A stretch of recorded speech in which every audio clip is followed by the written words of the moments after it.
Social मीडियावरती TV चॅनेल्सवरती मी आता video पाहिला।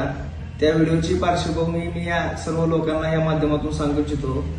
मी एका लग्न समारंभावरून लातूर रोडकडे जात असताना रोहन सातपुते आणि त्याची बहीण हे लातूर रोडवरून त्यांच्या घराकडे जात होते। जात असताना जाधवर नावाच्या तरुणाने त्यांच्या स्कूटीला कट मारला आणि कट मारल्यानंतर रोहनच्या बहिणीने त्या जाधवर नावाच्या तरुणाला जाब विचारला असता त्या जाधवर नावाच्या तरुणाने त्या भगिनीला खालच्या भाषेत बोलून आरेरावी केली आणि मी तिथून जात असताना हा प्रकार माझ्या निदर्शनास आला।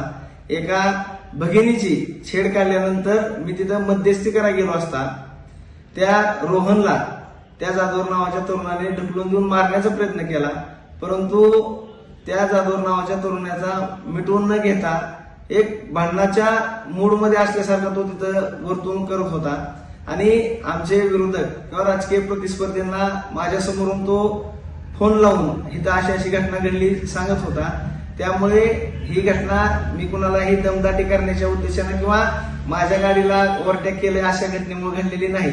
माझ्या एका भगिनीला कट मारल्यामुळे ही घटना घडलेली आहे। तरी सर्व लोकांनी ह्याच्यामध्ये जो काय माझ्याबद्दल व्हिडिओच्या माध्यमातून एकतर्फी बाजू मांडण्याचा हा प्रयत्न चालू आहे विरोधकाकडून, ह्याच्यावर कोणीही विश्वास ठेवणे ही विनंती।